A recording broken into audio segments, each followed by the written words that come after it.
Aujourd'hui, je vous avoue que je suis un petit peu déstabilisé, là. On est à Candiac. Ils ont eu la générosité de nous prêter un bureau. On donne une formation là-bas dans 1 heure. Fait que vu que j'avais un conflit au niveau du déplacement, ils nous ont prêté un petit bureau. Donc, très cool, mais j'avoue que ça me sort de ma zone de confort. Je vous partage ça comme ça, vous allez être plus indulgent avec moi. Bonjour Dany, bonjour. Bonjour, bonjour Youssef.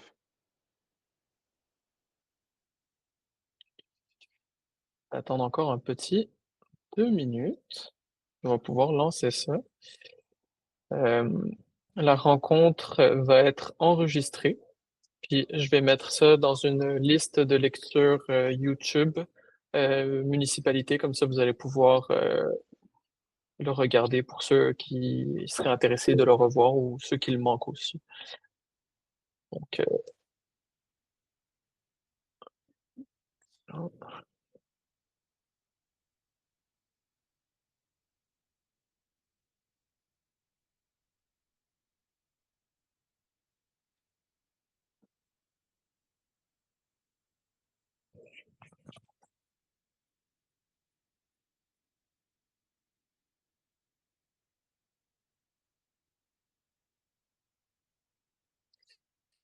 excellent, on va lancer ça. Je vais commencer par faire un petit partage d'écran.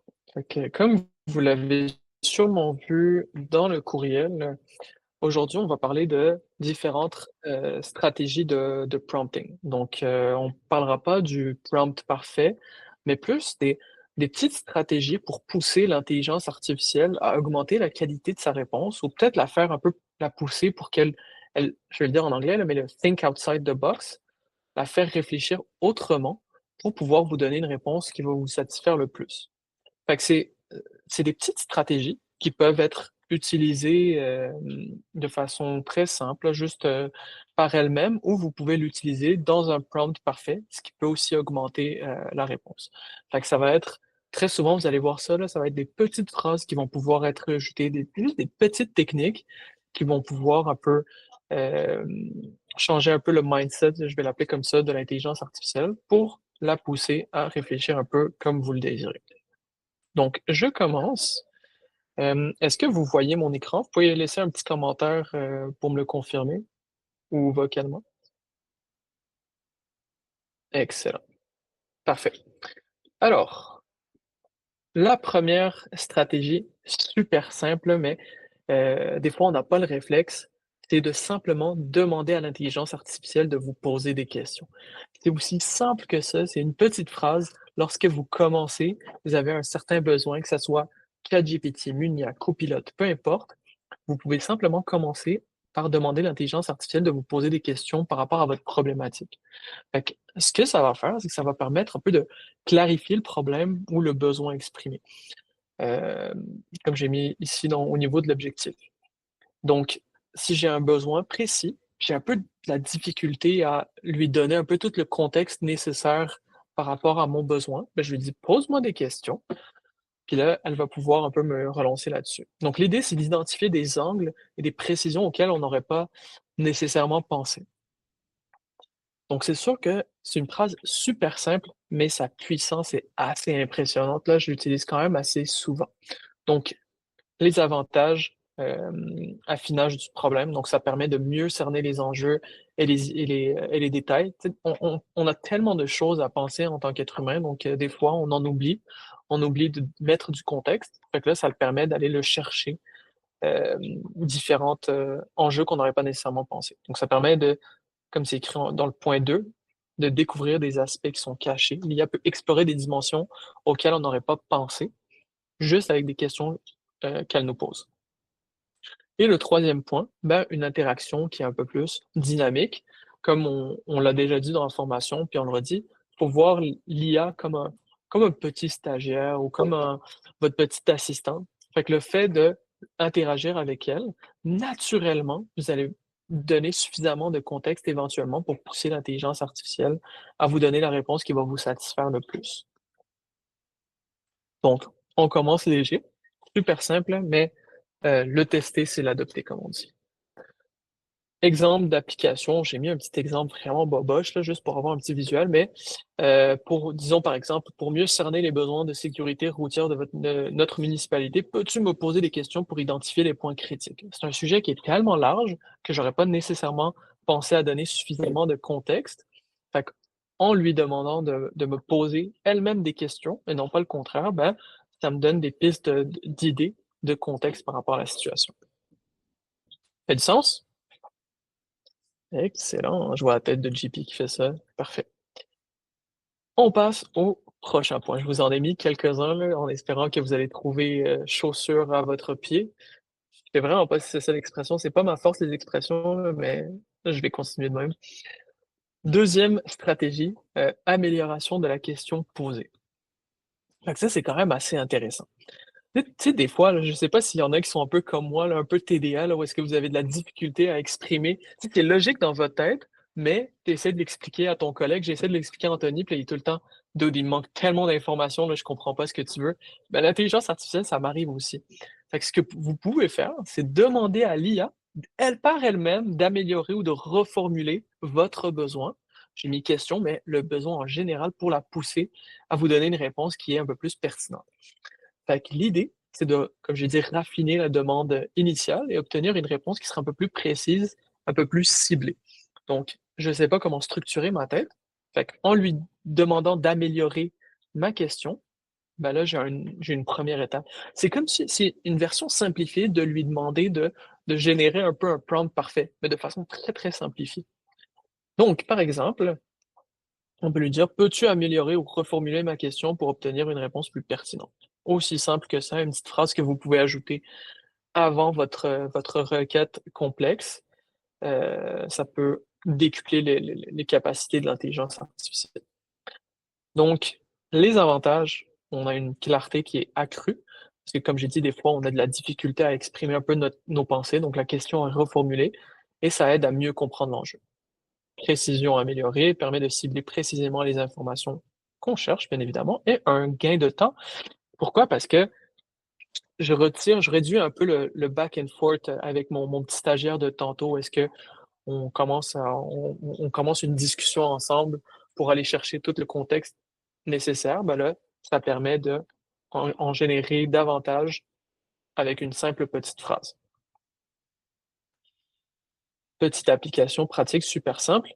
Là, j'ai mis: «Je dois réviser notre, plan de sécurité urbaine. Je dois identifier les interventions. Peux-tu reformuler mon besoin?» Tu sais, j'ai été super vague. Je dois identifier les interventions. Ça veut rien dire nécessairement. Fait que là, hem, elle va éventuellement reformuler mon besoin en mettant un peu plus de détails. Disons que moi, ce que je voulais, c'est identifier les priorités en matière d'intervention sur le terrain. Mais en forçant l'IA à reformuler ma question, mais potentiellement, elle va pouvoir créer une première version du prompt qui la pousserait à aller vous donner une réponse qui serait la plus pertinente possible. Technique numéro 2. Alors, très, très simple, lui demander d'améliorer la question qu'on pose. On continue. Troisième petit prompt. Celui-ci, troisième petite technique, en fait, celui-ci, il est un petit peu complexe. On a déjà fait un live littéralement juste sur ce sujet, mais je le réutilise puisqu'il est super intéressant. Je le remets, puis s'il y en a qui veulent en savoir un petit peu plus, écrivez-le en commentaire ou envoyez-moi un courriel, puis je vais peut-être le pousser un peu plus loin avec vous. Fait que la technique, c'est let's think step by step. Donc, vous poussez l'intelligence artificielle à réfléchir étape par étape.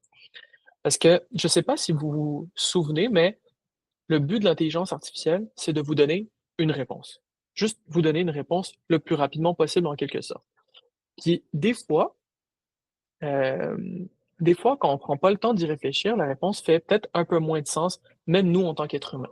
Puis l'exemple que je vais vous donner là, c'est disons que je vous pose la question, vraiment, hasardeuse là, mais disons que je vous pose la question: «Qui est le meilleur empereur romain? Qui est le meilleur empereur romain?» Réflexe serait de dire: «Ah ben, c'est Jules César». Mais en utilisant le réfléchir étape par étape, ben là, vous allez vous dire: Attends une minute, Youssef. Qu'est-ce que tu veux dire par le meilleur? Est-ce que c'est celui qui a conquis le plus de territoire, celui qui est le plus apprécié par le peuple, celui qui a le plus développé la technologie, etc., etc. Fait que l'IA va faire un peu la même chose. Elle va vous donner une réponse. Mais en utilisant la phrase réfléchis étape par étape, vous la poussez à aller prendre une réflexion par rapport à votre besoin. Je continue, il y a juste quelqu'un qui vient de se rajouter. Alors, donc comme j'ai écrit, l'IA a souvent tendance à fournir une réponse, la première réponse qui lui vient à l'esprit sans réaliser une recherche approfondie là-dessus. Ça, c'est un point qui est tellement important que hem, les différentes entreprises commencent de plus en plus à sortir des IA de réflexion. Donc pour une réflexion un peu plus avancée, je pense que ChatGPT, c'est le O1 si je ne m'abuse. Donc c'est des modèles qui, au lieu de juste donner une réponse, l'IA se challenge elle-même. Donc elle donne une réponse, puis là, elle s'assure est-ce que la réponse fait du sens, puis elle se challenge elle-même pour pousser, pour qu'elle se pousse un peu à vous donner la réponse qui serait la plus pertinente. Puis comme j'ai dit, tu sais, c'est un concept que même nous, êtres humains, on le fait. On a, hem, je pense que il y a un livre là, Think Fast and Slow de Daniel quelque chose, je m'en souviens plus trop, mais en gros qui dit que nous, en tant qu'être humain, on réfléchit de 2 façons. On a le cerveau, rapide, qui est paresseux, qui va donner une réponse super rapide et le cerveau qui est un peu plus lent, qui va prendre le temps d'y réfléchir. On peut voir ça de la même façon, fait que vous poussez l'IA à utiliser son 2e cerveau qui est un peu plus lent pour aller chercher une réponse la plus pertinente. Fait que le think step by step ou réfléchis étape par étape. Alors, les avantages, ben là, on encourage l'IA à ralentir son processus pour explorer en profondeur les connaissances stockées dans son espace latent. Exactement comme je dis, donc on le pousse à réfléchir de façon plus approfondie. Les résultats qu'on attend, c'est des réponses qui sont un peu plus détaillées, un peu plus spécifiques, parce qu'on débloque une information qui serait peut-être un peu plus riche, en fait. Une meilleure qualité de réflexion et une analyse plus nuancée du, problème.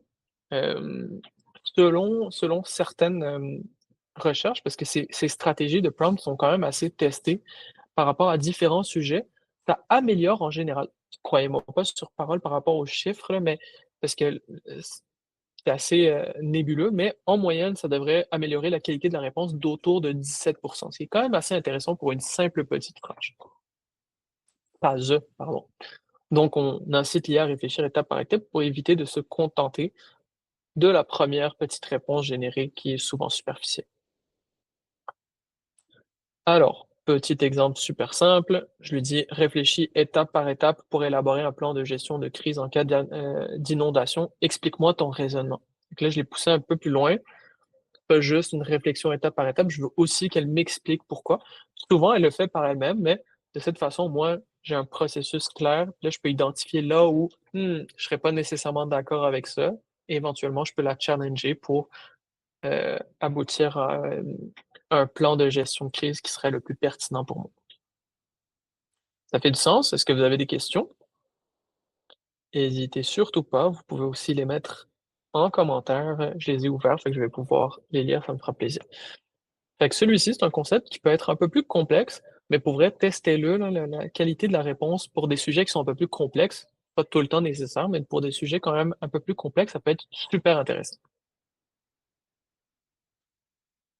Excellent. Oui, Dominique? Ben, juste une petite clarification. Tantôt, tu as parlé de la version O1 là, pour le raisonnement avancé. Est-ce que dans l'exemple que tu viens de donner, il serait préférable d'utiliser cette version-là ou bien ça peut être quand même faisable avec d'autres modèles? C'est faisable avec d'autres modèles. Tu sais, j'ai réussi, tu sais, les modèles à raisonnement un peu plus avancés, pour un sujet qui est un peu plus complexe, on remarque qu'il y a quand même une amélioration de la qualité de la réponse. Est-ce que ça signifie que c'est systématiquement le cas? Pas nécessairement. Je vais donner un exemple super simple, très, très simple, mais si je veux faire du contenu pour les réseaux sociaux ou si je veux faire, un simple courriel, puis j'utilise un modèle de raisonnement un peu plus supérieur, personnellement, mon résultat était moins intéressant. Parce que je pense que l'IA s'est mise à un peu pousser la réflexion beaucoup trop loin, puis moi, j'avais juste besoin de quelque chose de très, très simple. Fait que ça a un peu diminué. Mais avec cette simple phrase, même avec le modèle que je vais classer comme étant inférieur, mais c'est définitivement pas le cas, je réussis à avoir une réponse qui est super intéressante avec cette simple phrase. L'autre point aussi, c'est que les modèles à fort raisonnement sont pas très écologiques. C'est comme si elles-mêmes s'envoyaient des requêtes pour aller pousser la réflexion un peu plus loin. Fait que des fois, heu, si vous en voyez pas la nécessité, c'est pas toujours optimal d'utiliser des modèles qui sont un peu plus dispendieux, que ça soit pour, vous, le fournisseur, ou de façon écologique. Fait que tu sais, c'est sûr que c'est un cas un peu extrême là que je vais sortir, mais je pense que ça mérite d'être essayé, les différents modèles, par rapport aux différents cas d'utilisation, puis tu vas le voir. Un peu comme si tu utiliserais Gemini versus, contre ChatGPT par rapport à des points, précis, là. Excellent. Donc, le prochain, clarification progressive. Donc l'idée, c'est de structurer la réflexion en décortiquant un problème complexe en sous-questions. Fait que ce qu'on va faire, c'est aborder chaque aspect d'un problème de manière ordonnée, approfondie. Le clarification progressive, en fait, un exemple de prompt, ce serait vous lui dites, décortique le problème en sous-questions pour aborder chaque aspect de manière approfondie. Fait que ça, c'est souvent là qu'on a une tâche très, très complexe. Euh, j'ai eu exactement cette mise en situation hier soir. J'étais en train de faire une demande de subvention. Puis il me demandait d'analyser les différents projets que nous voulons développer pour les prochains mois, les prochaines semaines pour Munia. Donc là, j'ai utilisé bien évidemment l'intelligence artificielle pour m'aider à générer un peu toutes ces informations-là qu'ils ont besoin. Mais chaque projet est une situation qui est très, très complexe. Fait que je le poussais à décortiquer le problème en sous-questions. De cette façon, je peux me permettre d'aborder tous les aspects de manière approfondie par rapport à chacun de mes projets. Donc, l'avantage par rapport à ça, c'est que ça donne une vision globale qui est très, très détaillée. Ça permet d'identifier tous les éléments clés du problème. C'est sûr que niveau temps, ça en demande. Parce que là, après ça, c'est chaque sous-question, ben, ça sera à vous ou avec l'intelligence artificielle d'y répondre. Fait que là, j'irai, par exemple, chaque sous-question, je lui demanderai, OK, parfait, réponds à la première question. Puis là, après ça, je la challenge et j'ai ma première partie. Donc là, on a une analyse qui est un peu plus approfondie. Donc ça facilite l'examen de chaque composante individuellement. On a une meilleure organisation parce que ça aide à structurer la pensée et prioriser les actions par rapport à des sujets qui sont un peu plus complexes. Fait que tu sais, cette stratégie-là est super puissante, mais elle est coûteuse en temps. Il va y avoir l'interaction avec l'intelligence artificielle parce que au lieu d'avoir juste un simple point, un simple projet, une simple question, ben là, vous la forcez à séparer ça en plusieurs questions. Fait que là, il y a beaucoup d'itérations faites à ce niveau-là. Par exemple, plan de crise, ah, ça c'est le réfléchi étape par étape. Je me suis trompé par rapport à l'exemple. Mais disons pour ce cas-là, pour élaborer un plan de gestion de crise en cas d'inondation, ben là, ce que je lui dirais, c'est de décortiquer le problème en sous-questions pour aborder chaque aspect de manière approfondie. Puis chacune des questions, ben, je vais utiliser l'intelligence artificielle pour y répondre, pour pouvoir bâtir un plan de gestion de crise qui serait super intéressant.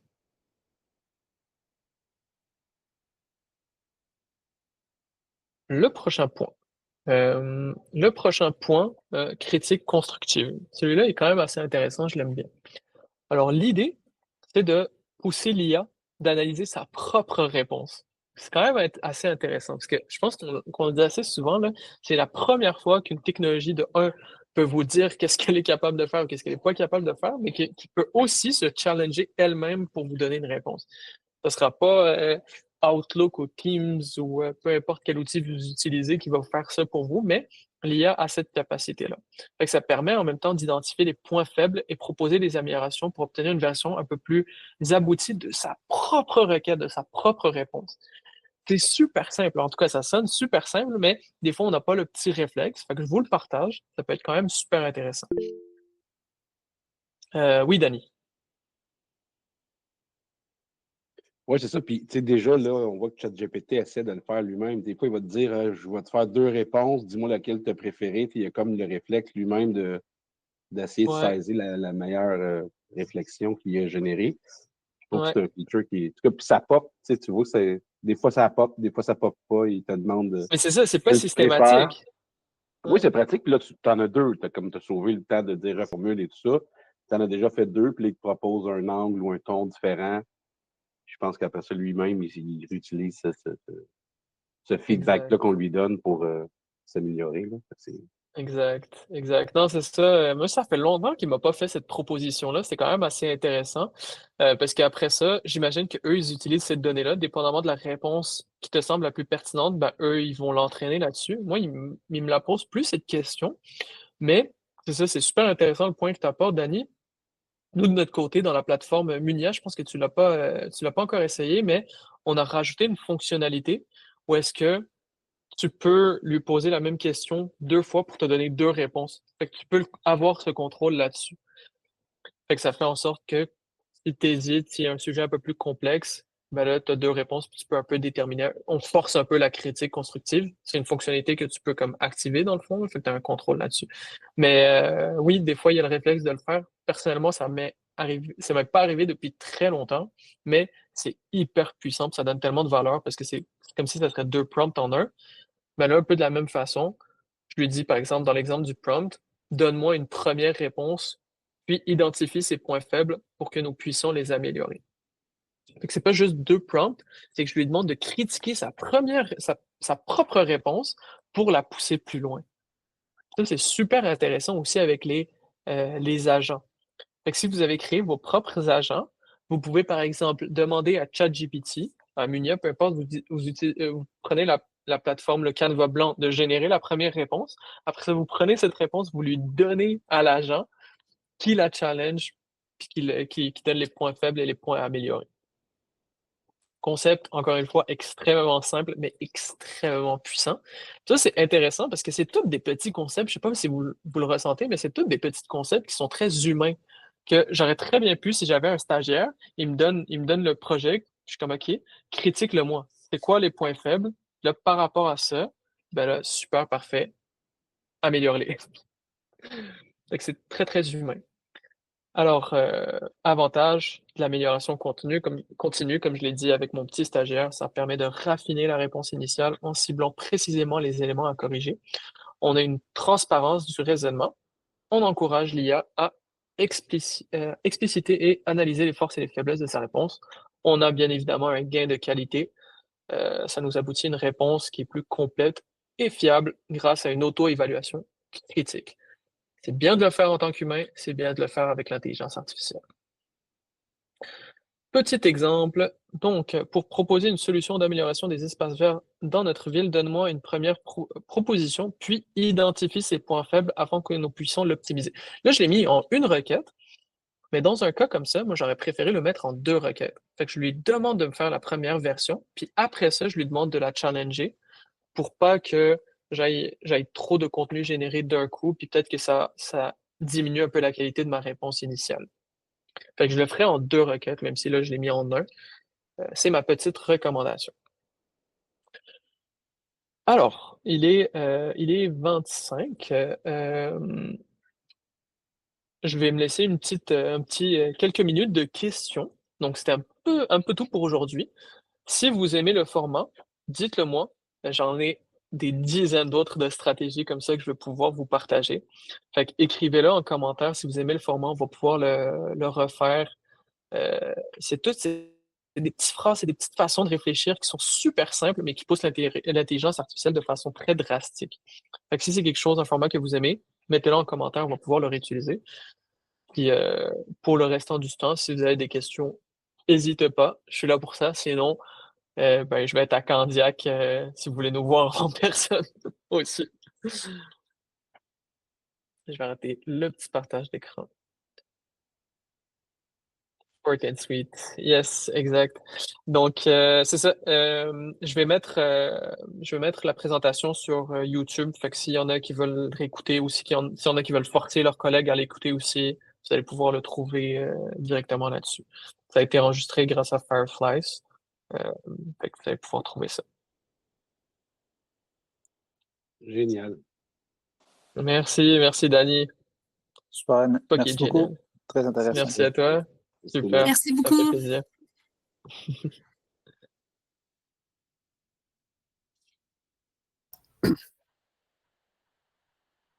Merci, Youssef. Bonne journée.